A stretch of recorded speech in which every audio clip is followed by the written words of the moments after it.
What's next in your life? I know there's more stories that you have to share. Yeah. So after losing our first daughter and then having an early miscarriage with our second pregnancy, we went on to have another daughter, healthy pregnancy, healthy birth. Everything was great. And I think that was a point in my life where, back to the saying of, stop waiting for life to get easy, like learn how to do hard well. I think that was a point in my life where I was like, okay, I made it, like I went through all the hard. Now I have this, healthy baby girl, like my life is sort of going to be back on track now. And I learned quickly that that was not the case. So when she was about a year old, we found out that we were pregnant again. We were going to have a little boy. And early on in my pregnancy, I found out from just some early testing that I had contracted this rare virus called cytomegalovirus. And basically, if you or I get that virus, it's called CMV for short, we would have cold symptoms. We might have a sniffly nose, a runny nose, a cough, something like that. But for whatever reason, when you get that virus when you're pregnant, and if you pass it along to the baby, which I did, it can be fatal. And if not fatal, very damaging to the baby. And so I ended up going through a ton of testing and like these medications, infusions while I was pregnant. And when he was born, they told us, they did a bunch of tests and they basically told us that he had severe brain damage and he probably would never walk or talk or eat on his own, and kind of just take him home and love on him. Like, we don't even know how long he's going to make it. Was, I don't know if that was their exact words, but that's definitely what we heard and what we, were digesting after talking with them. And so that was sort of another gut punch in life where, it was sort of one of those moments where I felt like I was probably a little bit angry with God. And I was, almost in that moment of like, haven't I been faithful enough? Like, haven't I stayed true to my relationship with you enough? Like, why are we having to go through this? And I can tell you that he is 13 years old today, that son, and he runs everywhere like a bull in a china shop. He puts his head down. And if you're in his way, he's going to barrel through you. And he doesn't just eat, he can slam a 24 pack of Hawaiian rolls like it's his job. It's like his favorite thing in the whole world to eat. And he not only talks, but he sings mostly Christmas carols, like 365 days a year. We get to listen to Christmas music or some kind of music in our house. And he, every single day, is a reminder to me of God's faithfulness, right? And a reminder to me of sometimes in the moment, we can't see what God's doing. We can't see the bigger plan, and we just have to trust. As hard as it is, as difficult as it sometimes can be to believe that, like I said before, God's hand is in that, in that situation.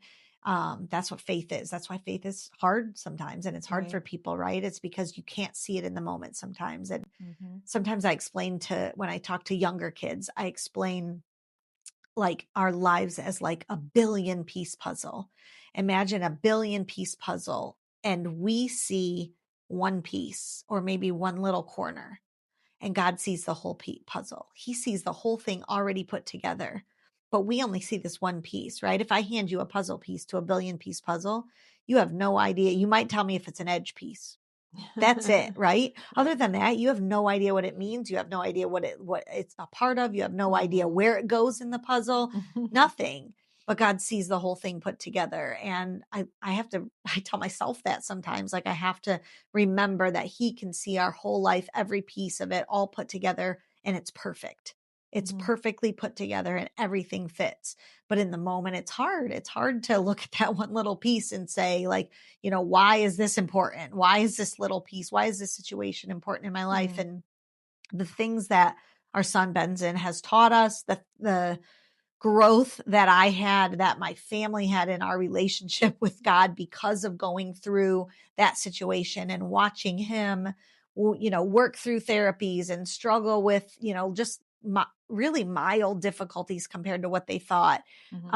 Even those mild difficulties and when watching him accomplish things in his life has taught me so much, and I've grown so much, and I'm a different parent because of that. Like so many things that I've learned from that, and I wouldn't change it for the world. I wouldn't change his diagnosis for the world. I wouldn't change that moment of thinking, it reminded me that God has the final say on our lives, and medical professionals have to tell you the statistics and the prognosis and the science, but God has the final say on our lives always. Like he gets to decide, what happens. And sometimes we don't fall on the better side of the line, and they're still good in that.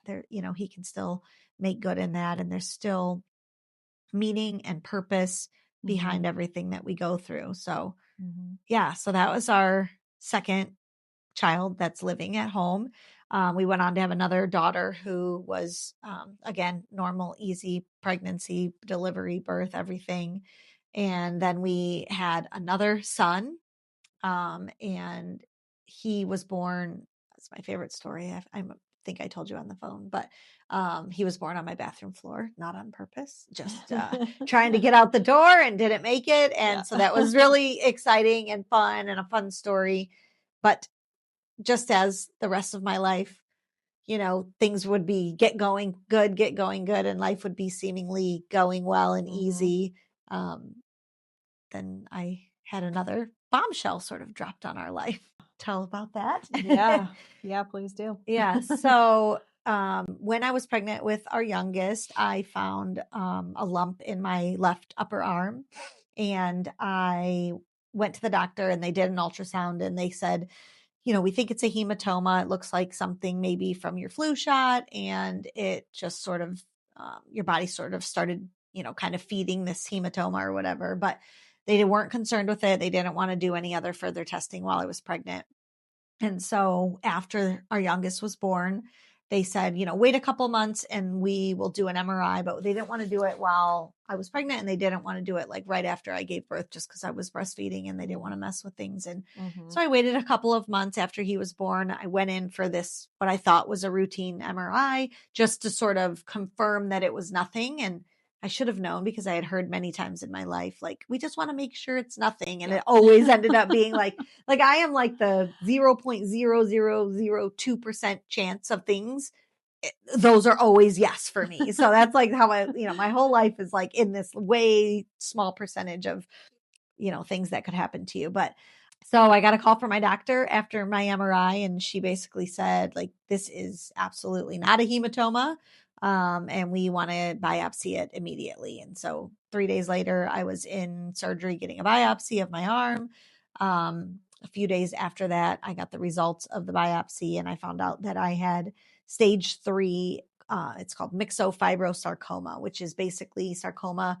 Can be like an osteosarcoma would be in the bone, and then you can have a soft tissue sarcoma, which is like the muscle or the tissue around the bone.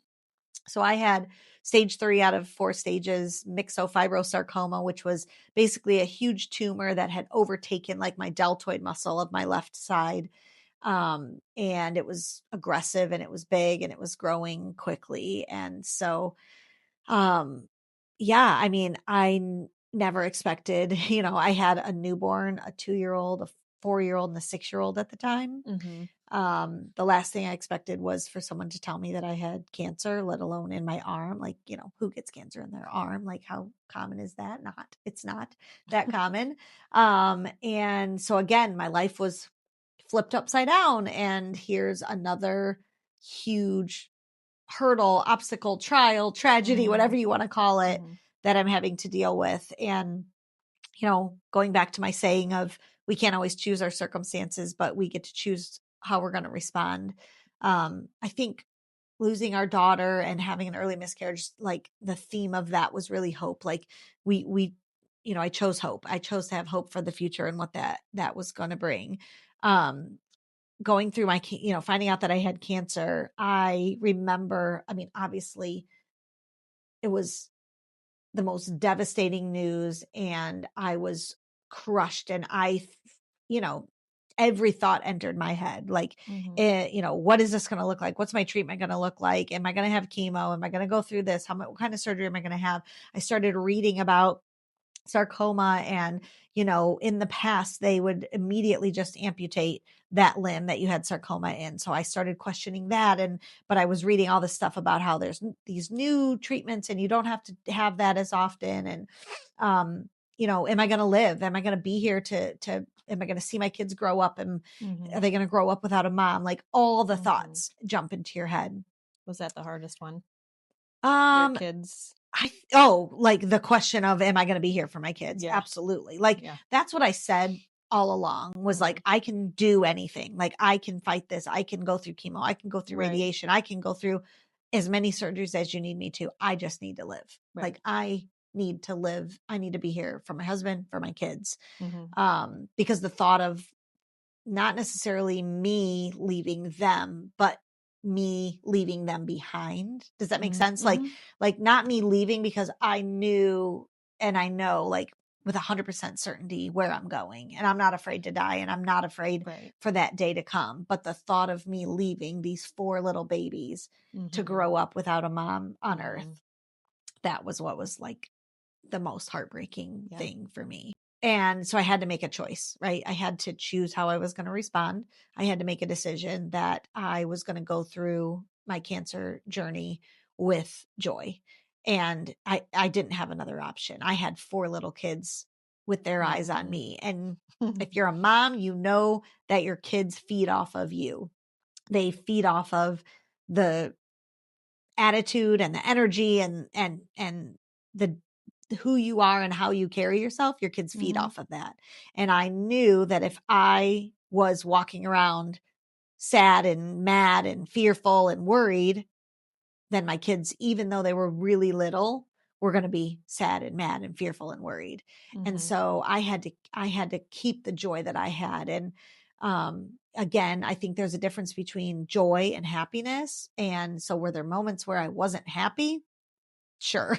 Were there moments where I wasn't happy that I was having to go through all the things. I ended up going through 12 weeks of chemo.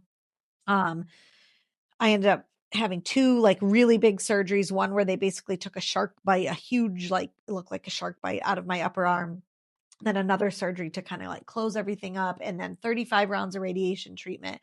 Were there moments where I was not happy that I had to do all of that? Absolutely. But happiness comes from like worldly life circumstances, and joy is like a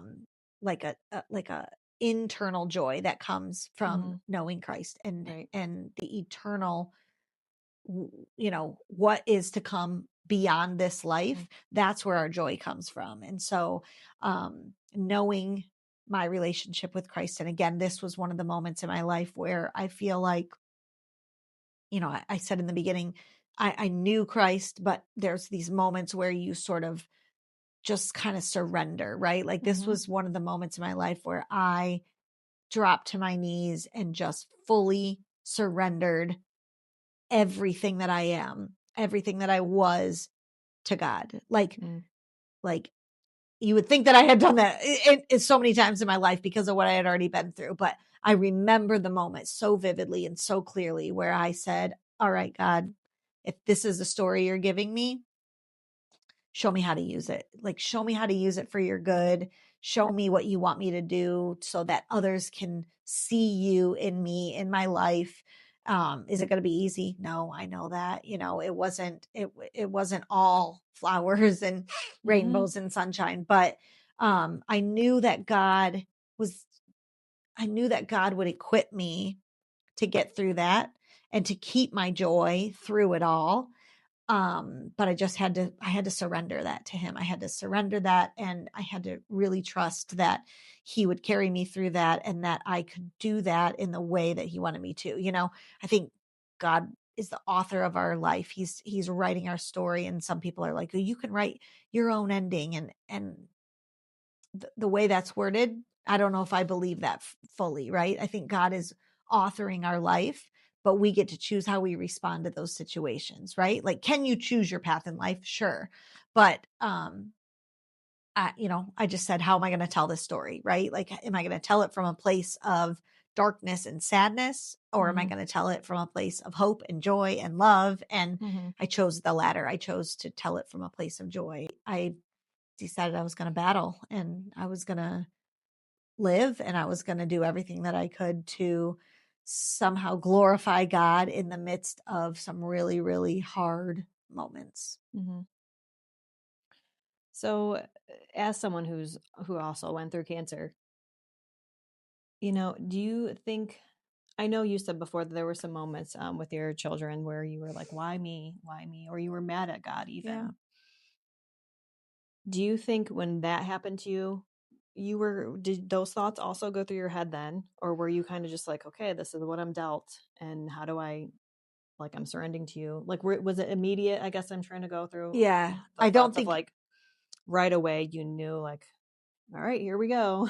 yeah. Or I think your immediate gut reaction is your human reaction, right? Of, again, why me? Why am I going through this? Why do I have cancer? Why do I have cancer in my arm? Why do I have cancer when I have a 2-month-old baby at home that I know is our last baby, and I want to just savor every moment? Like, why am I being robbed? I think that was one of the hardest things, is I felt like I was being robbed of like breastfeeding. I was being robbed of those moments where I knew I wasn't going to feel well. I knew that I wasn't going to be able and capable to get up in the night and care for him, or, whatever it was. I knew that there were going to be times and periods throughout that treatment, throughout that year, where I was basically the whole year, where I was going to have to lean on and rely on so many other people.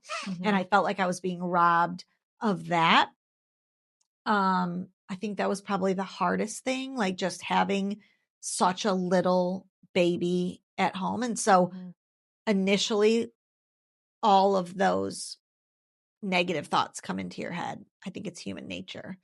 But I remember just praying, and I remember God almost just like putting his hand on my back and like reassuring me, like, just trust me. Like, I promise it's going to be okay. There's literally a song that's called "It's Gonna Be Okay." And I would listen to it on repeat over and over and over and over.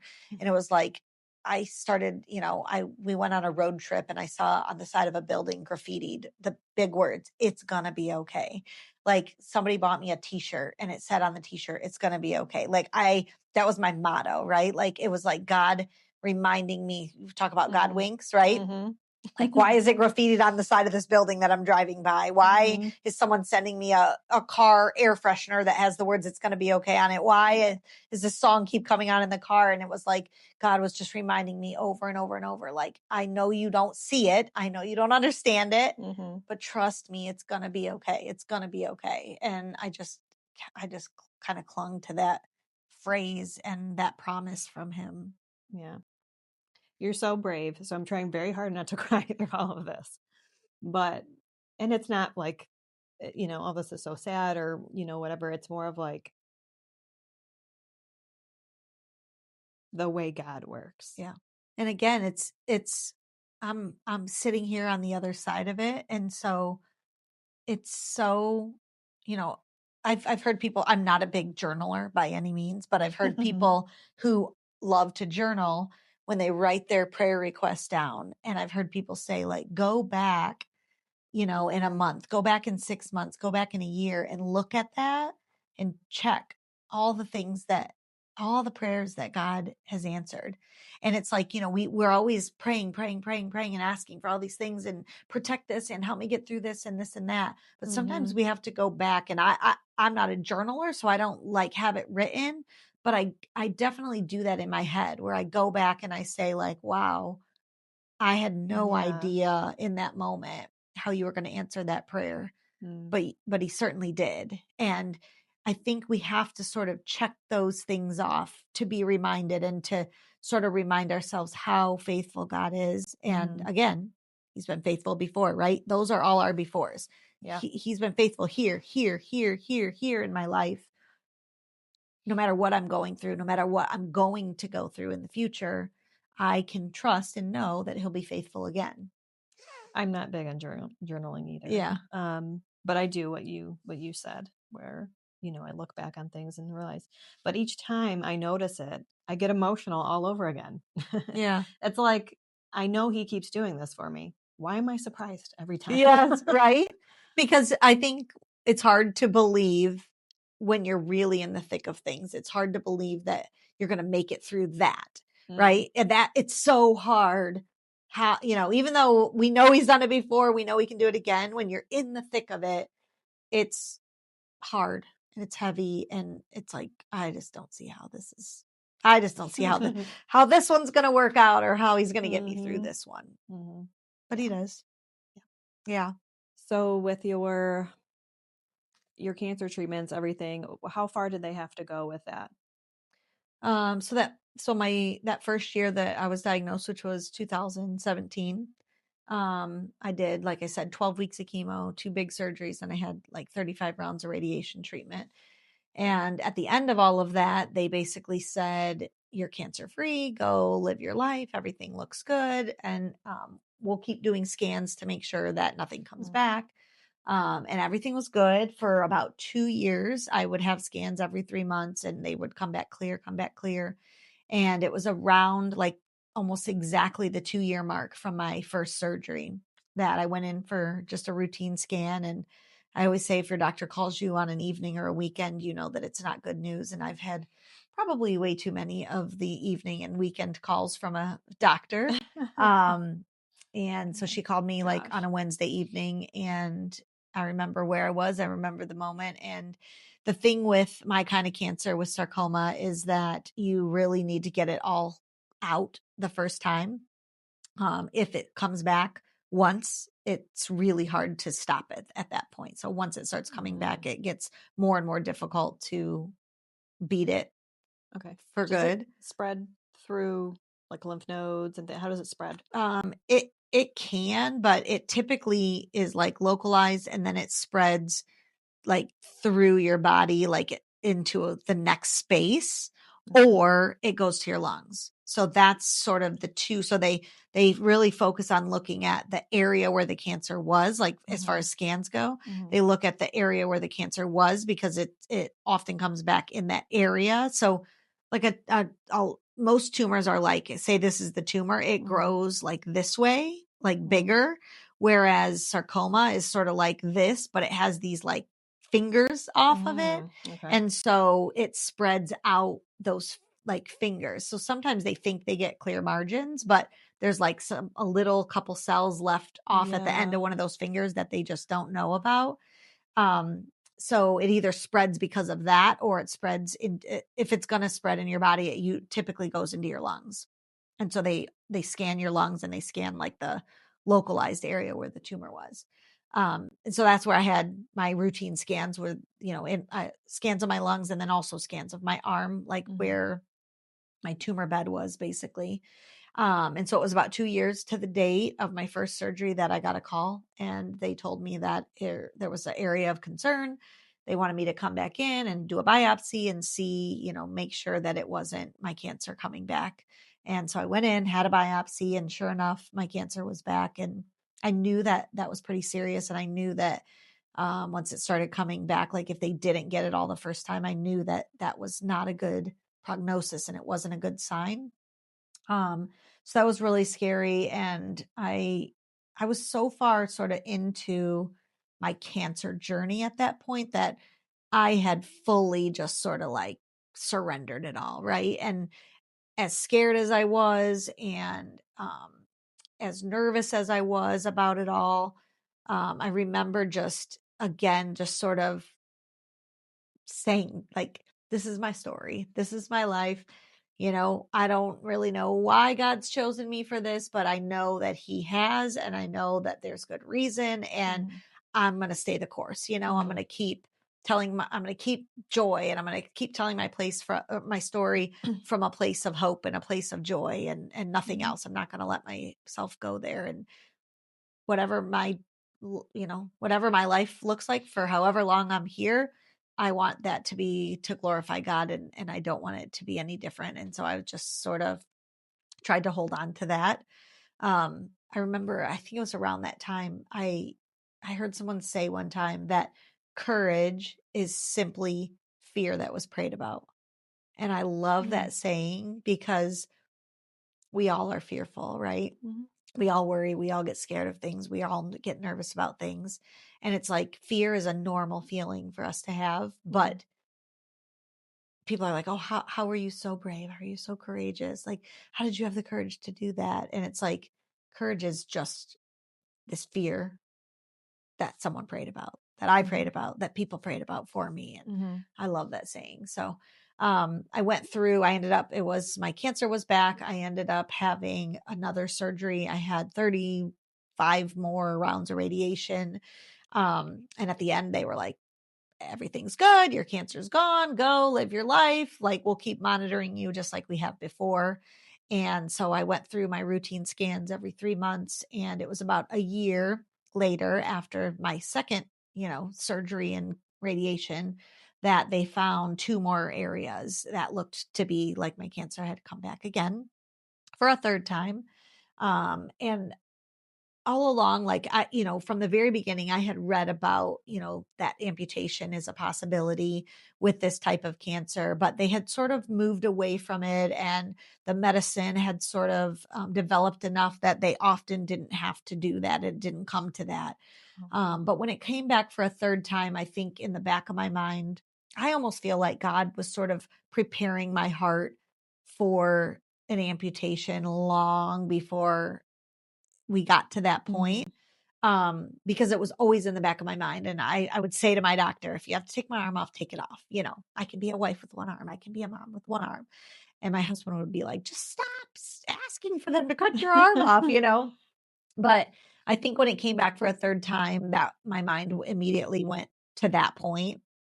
And I was just sort of waiting for them to tell me that that was the next step, because I had done chemo, I had done surgery 3 times, I had radiation twice, and it was still coming back. So something much more drastic had to be done. And I remember my doctor called me, late one night after like the whole tumor board met and discussed my case. And she is just the sweetest person in the whole world. And she is, close to my age and a mom. And I had just come to love her and really got to know her. And she kind of just got really quiet on the other end of the phone. And I said to her, it's time, isn't it? And she just said, it's time. And like, she didn't even have to say the word amputation. I knew that that was their recommendation. And so I started asking for more details and what that looked like and what that would, mean. And she said that they were recommending a 4-quarter amputation, which I actually didn't know what that was at the time. And I was like, oh, okay. Like, tell me what you mean by that. And basically, a 4-quarter amputation is they not only have to take off your arm, but they take off your shoulder, your clavicle, and your scapula as well. And so I think that's what really hit me the most, was how extensive and how much I was going to have to get taken off. I don't know why in my mind I had like envisioned like taking my arm off, and like I feel like I had come to peace with like having like my arm amputated. But then when she said like that I had to have my shoulder, my clavicle, and my scapula all taken off as well, I was like, wow, that's when it really sort of hit me, like how crazy this was, how um disformed my body was going to look, how different my life was going to be. I mean, I wasn't even going to have a shoulder, and people look at me often and they're like, well, you have a shoulder, but this is a piece of plastic. Like, I literally have a cap that I wear underneath my shirts to just sort of round out my shoulders. Gotcha. And so I ended up, getting your entire arm and shoulder amputated is not an easy decision, right? It's not something where you're just like, yep, okay, great, let's go do this. Yeah. It was not easy to hear those words, but it was also not a hard decision. I knew 100% that I had to do this to live. I knew that if I did not go through with their recommendation, and I went and I flew to New York City and I got a second opinion and they agreed with everything. And, it's a pretty big decision. So I needed to hear it from sort of multiple people. Right. But I knew deep down inside that this was my chance to survive and to beat this cancer once and for all. And if I didn't do it, I would die. And that was, I had no doubt in my mind of that. And so as difficult as it was, I, it, I never questioned it for a minute. I knew that this is what I had to do. And again, I was faced with this motto of my life, right? Like, I can't control my circumstances. This was happening. And I remember saying that to my husband at one point. I remember sitting down with him and saying, like, this is happening. Like, you're my person. I need you because this is happening, whether we like it or not. I have to do this. We have to do this. And I need you. Like, you're my person. I need you on board. I need you to help me get through this. And I just had a choice of how I was going to respond. And I'd been through so many things at that point in my life that I was like, you know what? I at the time, That's another thing. yeah, It's I mean, I like, think my kids were 10, 8, 6, and 3.5 or 4. I mean, still really little, right? Mhm. And again, they're looking at me as I'm trying to explain to them, like, mommy has to go to the hospital and they're going to cut my arm off and I'm going to come home with one arm. That's hard for an adult to process. Right. So it was really hard for my kids to process. And I remember like their little faces and just saying to myself, like, I have to make this okay. I have to be okay with it. I can't just pretend to be okay with it. I have to be okay with it because they're going to feed off my emotions. They're going to feed off me. I was coaching my daughter's softball team at the time. I have all these little girls looking at me and I'm telling them, like, I'm going to have to take a few weeks off. And they're like asking me like when I'm going to be back coaching them. And could I have easily been like, well, I can't coach softball anymore. I can't do that. I can't play softball. I can't do this. I can't ride a bike. I can't go skiing. Could I have easily said I can't do all those things anymore? Sure. But I knew that I had so many eyes watching me and I had my own kids, watching and learning from me. And I was like, what do I want to show them? What do I want to teach them about hardships in life? And so I made up my mind I was going to be positive. I was going to be silly. I was going to laugh through hard moments. I was going to give myself a lot of grace. Um, but I wasn't going to let anything stop me from being who I was. I wasn't going to let anything take my hope and my joy and my positivity away because that's who I am at my core as a person. That's who I've always been. And so I did just that. I went to the hospital. I had a really big surgery. I had my arm, my shoulder, my clavicle, my scapula amputated. And I came home and I started learning how to do life with one arm. A few weeks later, I was back on the softball field coaching my daughter's softball team. And I had to, get a glove for my right hand and learn how to catch a ball and toss it up and throw my glove off and catch the ball. And I had to learn how to do basically everything in life a new way.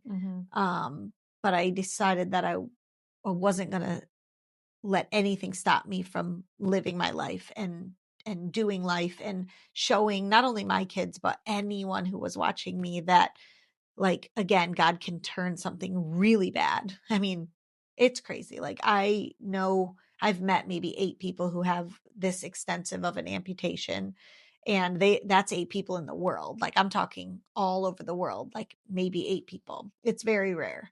And I knew that, again, God was just writing another chapter to my story, and it was up to me how I was going to tell that story. And one of my all-time favorite Bible verses is in Esther. And, the abbreviated version is perhaps you were made for a time such as this. And I sort of live by that verse. It was Esther trying to stand up and protect her family and her people. And in so much of my life, I feel like there's been times where God has said to me, like, I made you for this exact moment. Like, your purpose, your meaning in life, I created you for this moment, right? Like, I'm giving you the story. What are you going to do with it? I'm giving you this situation, this circumstance. How are you going to respond to it? What are you going to show people? And I hope, obviously, our as Christians, our hope is that when other people look at you and how you live your life and how you respond to situations, that they can see Christ in those moments and that they can see how you were able to get through some really, really difficult things because you have a relationship with God, because you have God on your side. And it doesn't make life easy. No. Does it mean you're free from Hardships? Absolutely not. I actually think it's often the other way. I think the enemy attacks where he feels threatened. Mm-hmm. And the closer you grow in your relationship to Christ, I feel like the more the enemy attacks because he feels threatened and he doesn't like Right. that. Right. So does it make your life easy? No, not at all. But is it worth it? Absolutely. Well, I'm glad you brought up Esther and that Bible verse because I was going to ask you what your favorite Bible verse was. Yeah.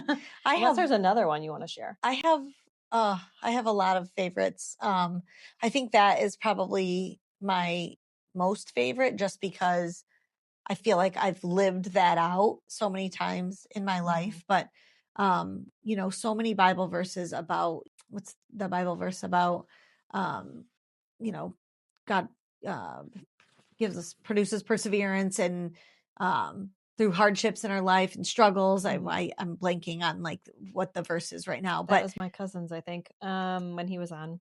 yeah. But yes, I know what you're talking about. And it's like it builds character Yes. and it's like, you can look at any situation from two different lenses, and if you want to look at it through this lens, it's going to look really dark and dim and gloomy. Or you can look at it through this lens and be like, wow, like look at how much I grew. Look at how much I've, look at what I learned in that. Look at how I've changed as a person because of that. Look how my relationship with Christ has changed because of that. And I think that is just a good reminder for us, like through anything that we face in life. Like you can look at it through two different lenses and, we can see the good in things because it's always there. There's always God winks and glimpses of God's hand in every situation, but you got to be open to seeing it. And if you're completely closed off and in such a bad place that you don't want to see it, you're not going to see it. Right. Right. It's like if you don't have a connection with the Holy Spirit, you're going to miss those things. Yeah. Or you will think of them as just coincidences, which is like if you as you grow in your faith, I think most people would find like none of this is a coincidence. Yes. There are no coincidences. Yeah. You can look at something and say like, oh, I can't believe this, it's such a coincidence that this happened. Or you can be like, okay, that was definitely like the Holy Spirit in my life in that moment, pulling me out of that. Guided me here. Yeah. And again, that comes from your relationship with Christ and where you see things differently when you have a relationship with Christ versus when you don't. Yeah, very true.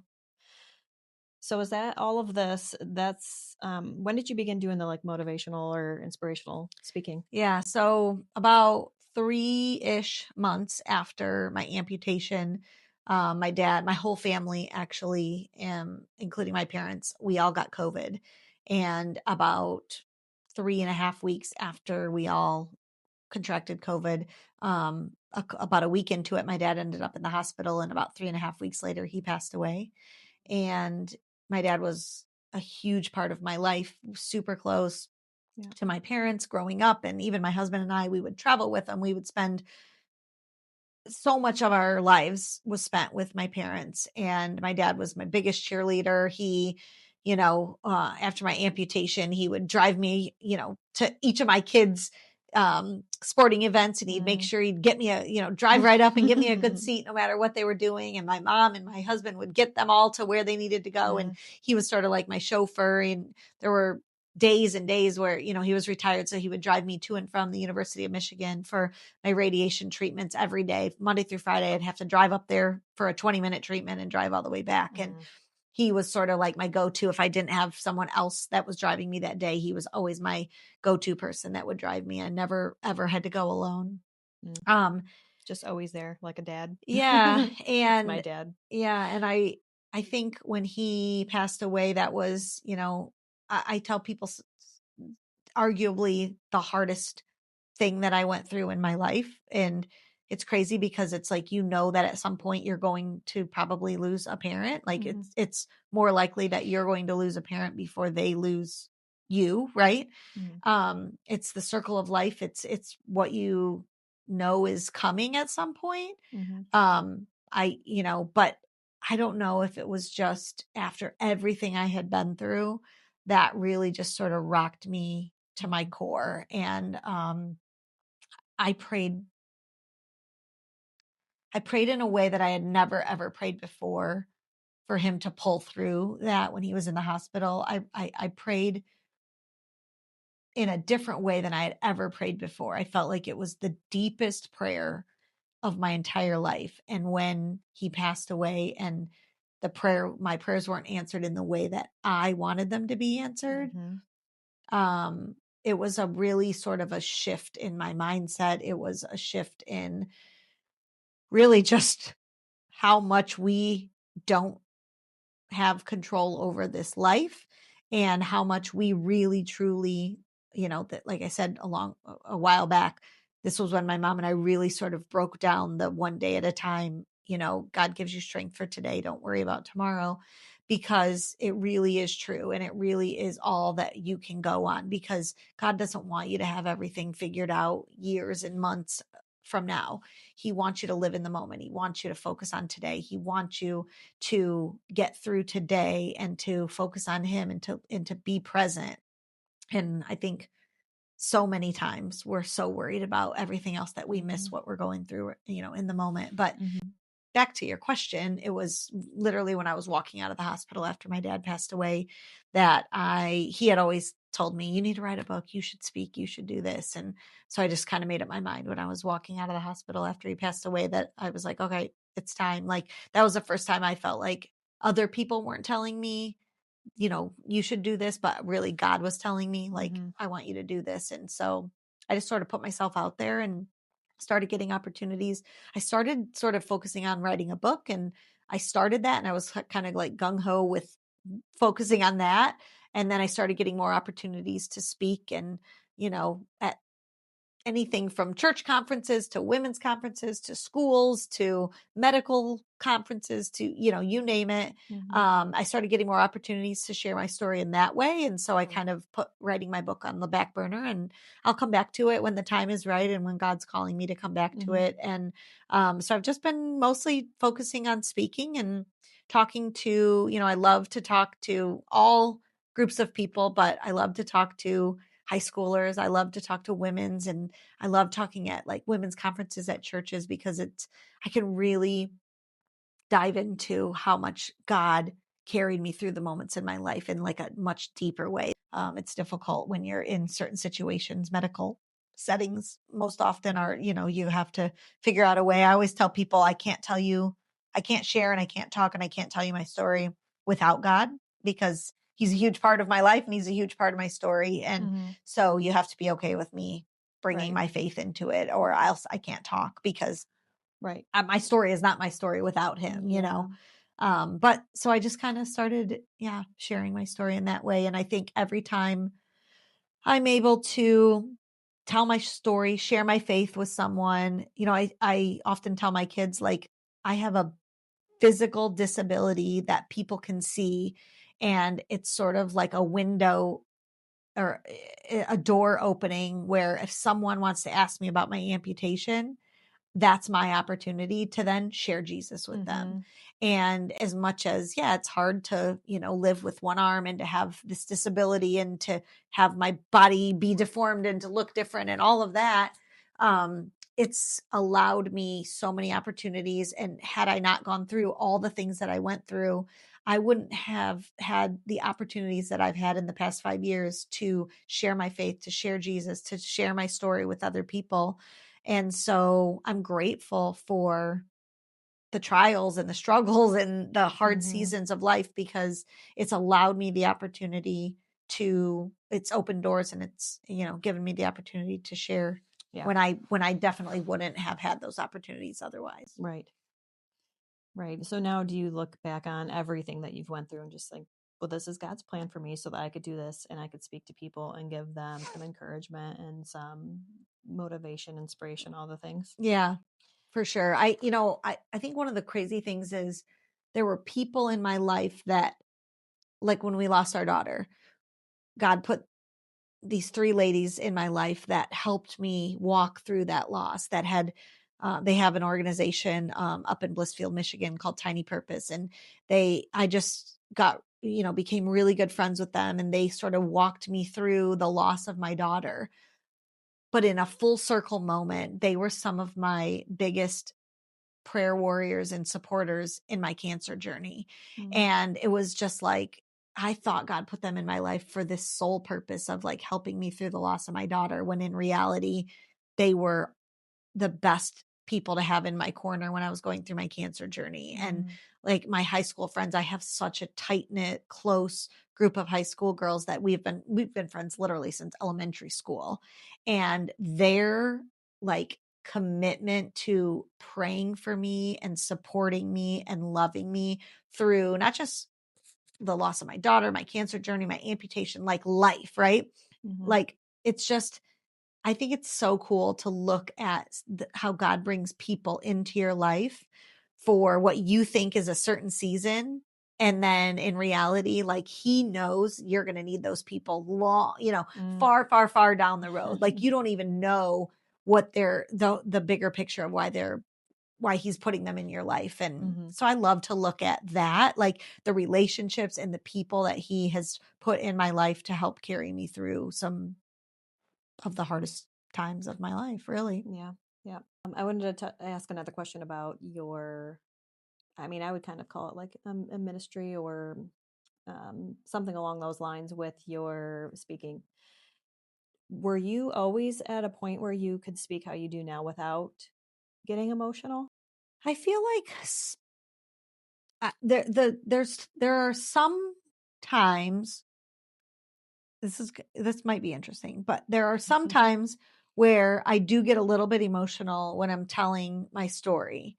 But the thing that I get the most emotional about when I'm talking about is my dad, like losing my dad for whatever reason. I don't know if it's because it's the most recent, because it's the freshest in my mind, but I'm really good at like, I am an emotional person, but I'm really good at like turning off my emotion, I guess. I don't want to say turning it off because that sounds like I'm like built, like holding it inside. But I feel like even through, I think in the early stages of losing our daughter, it was probably a little bit harder to talk about, just because I think the farther out you get from something, it still brings up the emotion, but maybe not as much of like the outpouring of emotion, right? Like I still miss my daughter. I'm still sad about my daughter, but I'm at the point in my life where I know that her life had so much meaning and so much purpose. And I know not all of the whys, but I know enough of the whys that I can just trust that, I have that hope that I'll be reunited with her someday. I know that she's in a better place and she doesn't want to come back here. She's like waiting for me to come there, Right. So that's kind of a hard question. I think the closer it is to whatever the situation is, it makes it more difficult. But I think as time goes on, I'm able to speak about things easier without letting all that emotion come out. And part of that is, like you said, we were talking earlier, like sometimes like when the emotion comes, it's hard to shut it off. And I know like if I'm going to get through my whole story, like I got to, rein it in. Like I got to, tell it. But I also like to tell my story from a place of positivity and from that lens too, because what was it hard and were there really difficult things? Sure. Were there very emotional times? Sure, absolutely. But I still want to tell it from a place of hope and joy and positivity because I can choose that and I can tell it from that perspective. And isn't it better? Isn't it more fun to tell it from that perspective, Yeah. You're here to tell it. So how is it not a happy outcome, Right. I'm alive, right? I'm alive and I survived, and I didn't just survive, I'm thriving, and I have a great life, and I have one arm. Yeah. But did I still lose a daughter? Absolutely. Did I lose my dad? Yes. But I also have a lot of really joyful things in my life that I can't just sit and what's the word? Just kind of like hold on to all the bad. I would rather focus on the good. Like I would rather be positive. I would rather focus on the good than the bad. We can focus on whatever we want to focus on. Right.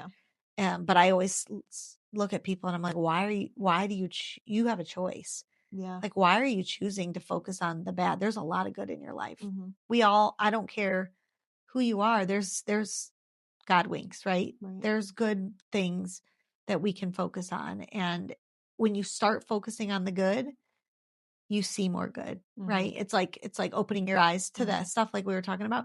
Like when you start to focus on the good, when you start your day with gratitude, when you wake up in the morning and say, "Thank you for the breath in my lungs. Thank you for another day. Thank you for my children that are here. Thank you for my health today," right? Mm-hmm. Like, have I been really sick? Absolutely. But right now I'm good. So thank you for my health right now. Thank you. Thank you for all these things. When you start your day with gratitude and being thankful for those things and being positive, it, the positivity feeds off the positivity, right? Mm-hmm. Mm-hmm. And same thing the other way. If you wake up in the morning and, oh, if I could Yeah. easily wake up every morning and be like, "Oh my gosh, I look weird. Like I don't want to go out. I don't want people to see me with one arm. Like, I'm getting older. Oh, like Mm-hmm. like all the things that come with the 40s, and like I could definitely focus on a lot of negativity, right?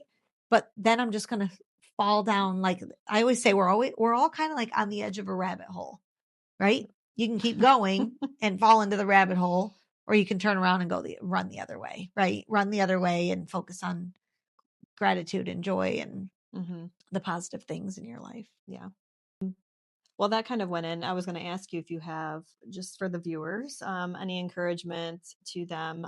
If there's something maybe you say in your speeches, in your, I don't know, even your children or anyone who needs motivation, I guess. Is there Yeah. something that you always say or? What I've sort of the theme that I've been telling you is my biggest thing is that you can't always control your circumstances, but you get to choose your response. Like that to me encompasses everything that you're going to face in life, right? Yeah. There are going to be things that you cannot Mm-hmm. control. There are going to be things that you don't want to happen Mm-hmm. that happen in your life. You Yeah. can't control all the circumstances, but you absolutely have control over how you're going to respond. Mm-hmm. You absolutely get to choose your attitude. You get to choose your joy. You get to choose all of those things in life. And if you don't ever forget that, and if you focus on that, Mm-hmm. you can turn any situation around, really. Right. Right. I think they use that as well in situations where, maybe you're in a confrontation with a friend or a family member, there's disagreements here and there. It's kind of like, ooh, they really said something horrible there. Yeah. How am I going to respond to this? And instead of it being another thing negative back, and then you just keep going, it's just, how do you choose to respond to that as well? I've seen people use that Yeah. with, confrontations or people Right. being upset or Yeah. disagreements. And again, it goes in full circle, right? It's Like, like, spin this into a positive. right, right. Like, do you want to spin it really negative or do you want to spin it really positive, Yeah. And um Well, you have to choose. I mean, that's good. very easily, there are days where I could wake up and be like, I'm not doing today, right? Like I, woe is me. This is hard. I got to do this today, and that's going to be hard with one arm. And why'd this happen to me? And blah, blah, blah. I mean, very easily, Mm-hmm. I could do that pretty much on the daily. So I really, truly believe it's a conscious choice every day Mm-hmm. to look in the mirror and say, like, I am exactly who God made me to be. And I am perfect in his eyes. My life has purpose. My life has meaning. I can choose to glorify God today in Mm-hmm. all that I do and all that I say and all that I think. Mm-hmm. I am going to choose to glorify God. Like my kids, every morning when they get out of the car, I say, shine bright for Jesus. It's just like something I've said since they were really little. Mm-hmm. Like, do something to shine bright for Jesus. Like, let someone else see Jesus in you Mm-hmm. every single day, no matter Yeah. what. It can be something so simple, Mm-hmm. but like, I really think that's why we're here. Like, Yeah. I think our purpose is to bring others to know Christ, Right. and everything that's here That's the main and calling, right? everything else is, far, far, far below that. Yeah. And so do something to show Jesus to people. Yeah. I like it. Yeah. Thank you for sharing. Thank you for having me. I like your story. Is there anything else that you wanted to mention? Maybe you have a website. Maybe people can check that out. Yeah, I like my actual website is amyremer.com. So it's just AMYREMER.com. And if you go on to that, there are links to my Facebook page. And I have like a little YouTube channel. When I first had my arm amputated, everyone would say, how do you do this? Or how do you do this? So my kids started making me make videos of like Yeah. how to, Right. tie your shoes with one arm, how to whatever. Put Well, I'm sure it's yeah. useful. So it's kind of funny. But there's links on the amyremer.com. There's links to all of like my YouTube page and my Facebook page and Okay. everything through there, and my email and stuff if All right. anyone wants to contact me. Yeah. Yeah, I'll link some stuff in the description too. Awesome. All right, cool. Thank you. You're welcome. I like to end with a prayer. I Yeah, like sure. to let my guests do the honors if they want, or I will. It's up to you. I can pray if you want. Okay. You want to pray? All right. Okay. Sure. Heavenly Father, I just thank you for this moment and this podcast. And I thank you for just allowing me to come on here and chat with Christy and to just have this time together where we can share a little bit about my life and a little bit about her life. And just, you know, through everything that we face in this world, it's a broken world that we live in, and there are so many things that we have faced already and that we're going to face in our life. And I just pray that you just walk with us and walk beside us through each and every one of those trials and struggles and obstacles that we're going to go through. And you never promised us an easy life, but you did promise that you would never leave us or forsake us and that you would be by our side. And so I just pray that you just, that we are reminded that you will be with us no matter what it is that we're facing. And I know that there are people that are just hurting so badly in this world, and there are people that are struggling, whatever it may be, whatever situation they're going through. I just pray that you give them the strength that they need and the wherewithal to just believe that they have a choice. They have a choice to follow you. They have a choice to trust in you. They have a choice to believe in you, that you will work all things for good. And we know that sometimes the situation seems very dark and very difficult and very hopeless. And I just pray that no matter what people are walking through, that you give them a hope that comes from knowing you, and a joy that is an everlasting, eternal joy that comes from knowing you. And for those people that don't know you or that don't have a personal relationship with you, or maybe were like me, where they have all the knowledge and they've learned all the stories and they've learned all about you, but they don't have that personal relationship with you. I just pray that they make that next step where they can come into a loving relationship with you, where they come to know you as their personal savior. And I just pray for the unsaved people in this world. And I just pray that you help us to continue to shine bright for Jesus and to shine our light on those that we encounter, so that more people can come to know you and that we can grow your kingdom in heaven. In Jesus' name we pray. Amen. Amen. Thank you. Yeah. Thank you for having me. It was fun. Thank you, everyone, for watching, and stay tuned for the next one. Bye.